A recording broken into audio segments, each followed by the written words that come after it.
The Adventures of Jerry Muskrat by Thornton W. Burgess. Chapter 1. Jerry Muskrat Has a Fright. What was it Mother Muskrat had said about Farmer Brown's boy and his traps?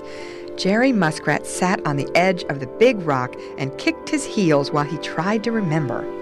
The fact is, Jerry had not half heeded. He had been thinking of other things.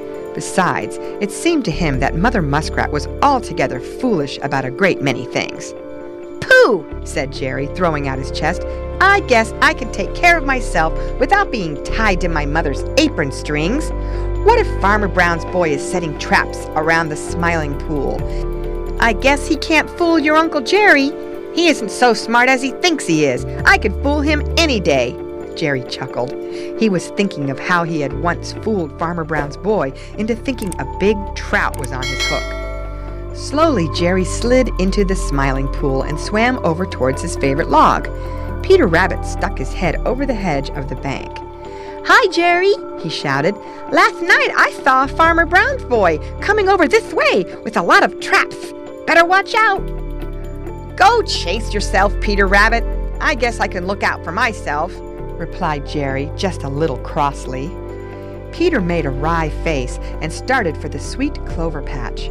Hardly was he out of sight when Billy Mink and Bobby Coon came down the Laughing Brook together.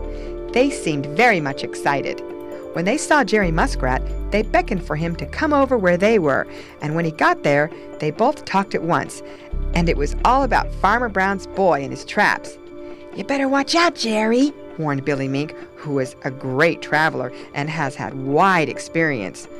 "Oh, I guess I'll be able to take care of myself," said Jerry airily, and once more started to his favorite log.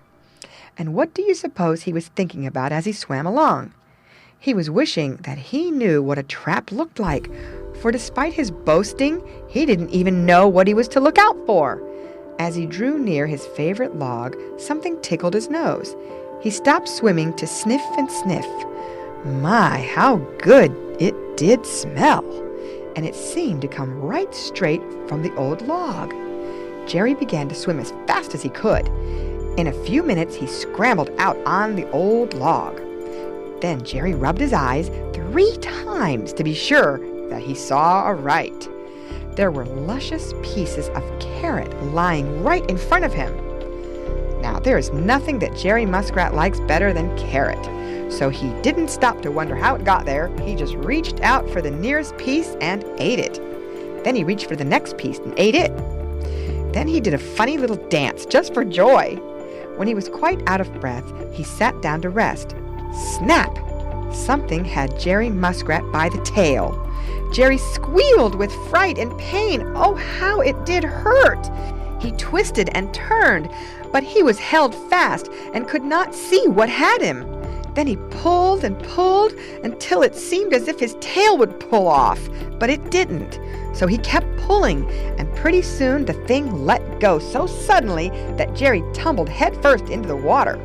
When he reached home, Mother Muskrat did his sore tail up for him. "What did I tell you about traps?" she asked severely. Jerry stopped crying. "Was that a trap?" he asked. Then he remembered that in his fright he didn't even see it. "Oh dear," he moaned. "I wouldn't know one today if I met it." End of chapter. Read by Lorraine Montgomery for Lit2Go on the web at fcit.usf.edu.